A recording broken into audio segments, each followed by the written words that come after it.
예, 오늘의 시황 브리핑 시작하겠습니다. 미증시 상승 효과로 상승 출발했다가 이제 그동안 좀 연속적으로 계속 올랐었잖아요. 여기에 대한 부담으로 매도 물량이 나오는 그런 모습을 보였고, 또 젠슨왕의 발언을 핑계 삼아서 SK하이닉스, 삼성전자가 또 주춤하면서 지수 자체의 탄력을 또 둔화시키는 그런 모습을 보였습니다.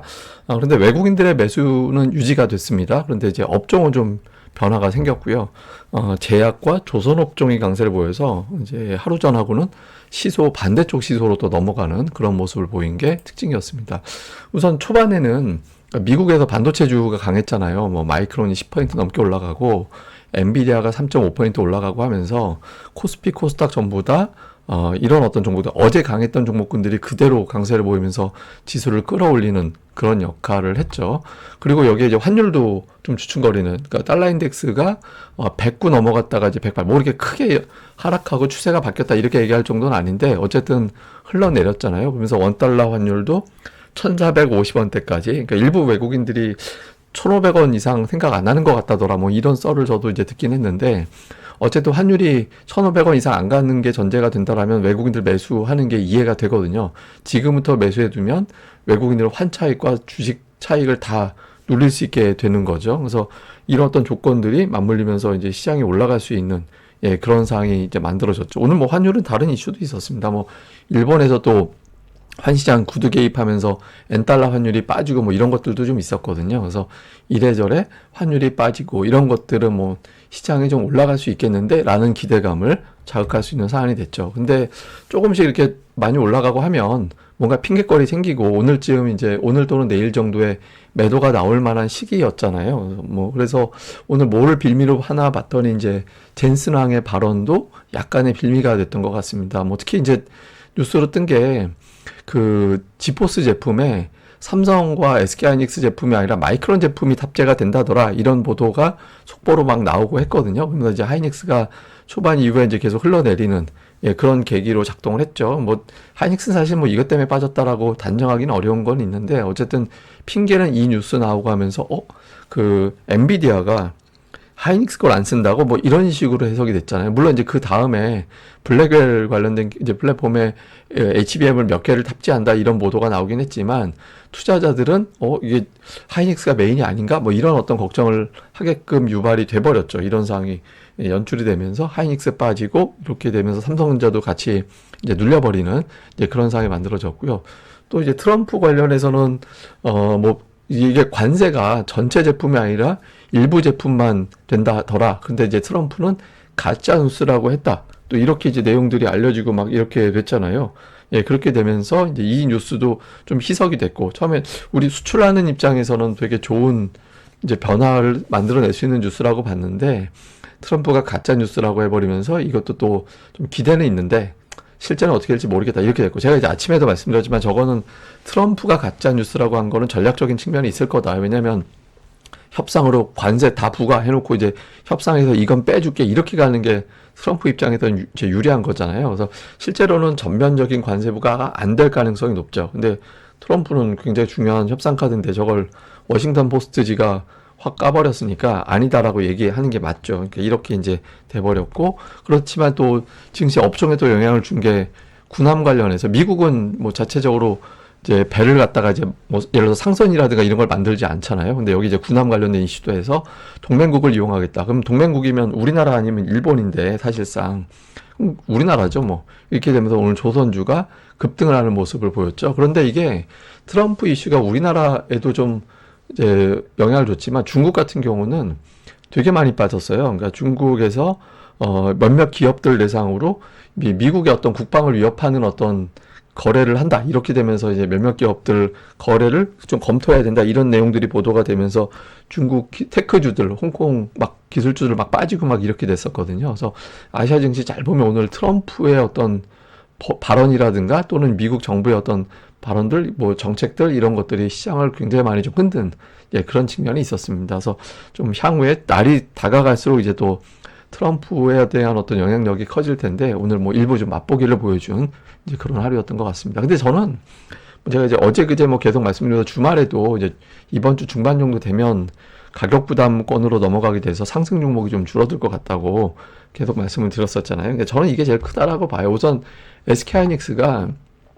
20만 원이 굉장히 높은 허들이에요. 그러니까 보시다시피 하단은 15만 원, 6만 원, 상단은 20만 원. 이게 거듭 반복적으로 허들이 됐던 자리잖아요. 그러니까 거기까지 올라온 상태에서 이게 조금 이제 투자들이 의식하는 매도가 나올 만한 상황이었고, 삼성전자 같은 경우도 저 61선 같은 경우는 외국인들의 매도가 본격적으로 시작된 8월 이후에, 그러니까 8월 때 이후에는 본 적이 없는 상황이었어요. 61선 위로 마감한 적이 한 번도 없잖아요. 근데 61선이라는 건 3개월 추세선이죠. 최근에 3개월 동안에 삼성전자에 가장 크게 있었던 이슈는 실적 추정치 하향이었거든요. 근데 당장 수요일에 실적 전망치가, 잠정 실적이 나오는데 그 전에 미리 뭐 돌파해 있는다? 이게 좀 성립하기 어렵죠. 그러니까 삼성전자도 매도가 나올 만한 상황이었고, 무엇보다 뭐 제가 계속 선 그어드린 거, 코스닥 ADR이 120까지 간다라는 건 이번 주 중반에 갈 것 같은데, 그 근처 되면 상승 종목이 좀 축소될 수 있다라는 점이었고, 그래서 아침에 제가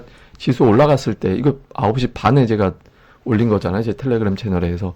이게 아침에 강한데, 여기서부터는 조금 상승 종목이 줄어들 수 있는 시기가 된다, 이제라고 설명을 드린 거죠. 그러니까 제가 보기에는 오늘 뭐 외부 재료 여러 가지가 있긴 하지만 연속적으로 많이 올랐기 때문에 자연스럽게 매도 물량이 나오고 그 매도 물량을 소화하는 과정이다. 그런 과정에 지금 시장이 들어왔다. 뭐 이 정도로 보는 게 합리적이지 않을까. 무슨 뉴스 같은 거 해석하는 거는 지금은 너무 과도한 것 같아요. 다만 이제 삼성전자 실적은 굉장히 큰 이슈죠. 그래서 삼성전자 이슈 이외에는 뭐 대부분 코스닥 같은 경우는 그냥 매물 소화할 만한 구간에서 그냥 매도 물량 나와서 오전에서 상승 종목 압도했다가 오후 들어서 하락 종목이 훨씬 더 많아지는 그런 상황이 됐던 것 같습니다.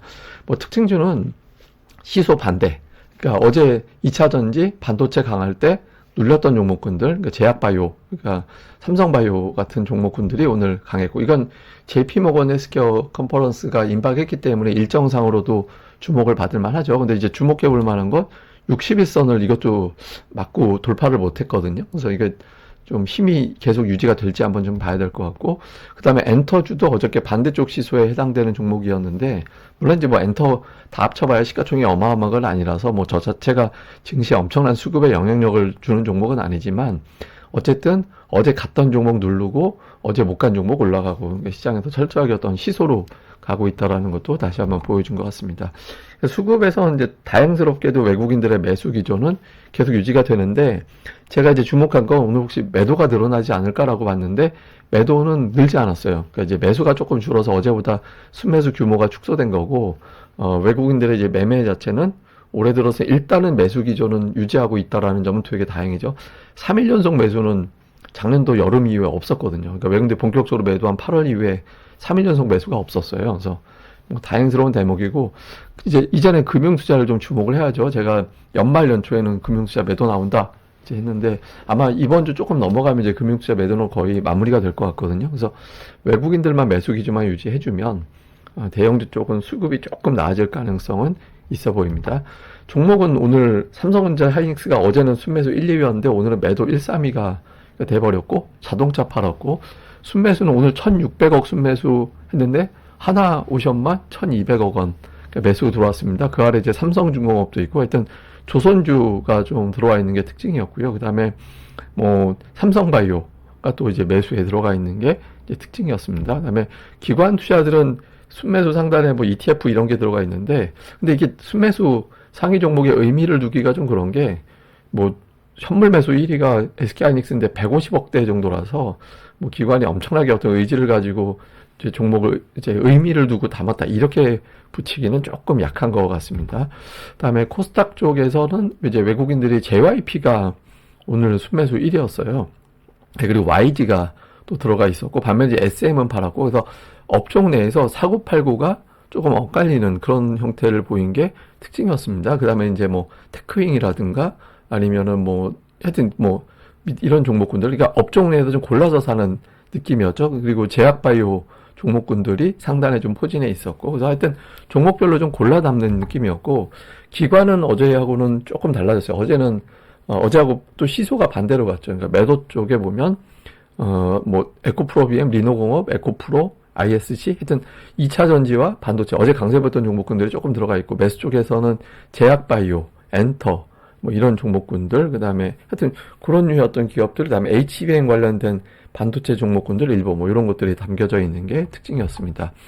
자, 요약을 좀 해보면, 미증시도 지금 차별화 장세가 되고 있거든요. 저는 이제 증시가 차별화 단계로 접어들었다라고 보는 편이에요. 그래서 막 1200개씩 이틀 연속해서 올라가고 그런 장은 이제 쉽지 않다라고 보여지거든요. 근데 미국도 지금 뭐 메가세븐 반도체 이렇게 해서 가고 못 가고 되게 구분이 되는 장세가 되고 있어서, 지금 어느 업종이 이럴 때 가느냐가 우리 증시는 상당히 중요한 신호가 되잖아요. 그래서 업종 봐야 될 필요가 있고, 또 CS가 사실상 제가 관심 받았던 게 이제 젠스랑 연설이었는데 그게 지나갔기 때문에 이제 관련주가 더 올라갈 수 있을까? 예를 들어서 오늘 뭐 엔비디아라든가 뭐 AI주, 로봇주 이런 것들이 더 반응할 수 있을까? 이런 것들 한번 볼 필요가 있고, 가면 진짜 되게 센 매수가 들어오는 거죠. 그 다음에 우리는 당장 삼성전자 잠정 실적이 나오고, 그리고 그 다음날 옵션 만기고, 그 다음날 미국 고용지표, 뭐 이제 고용지표는 이번 주 시리즈로 나오지만 제일 중요하게 보는 거는 금요일에 나오는 고용지표죠. 그러니까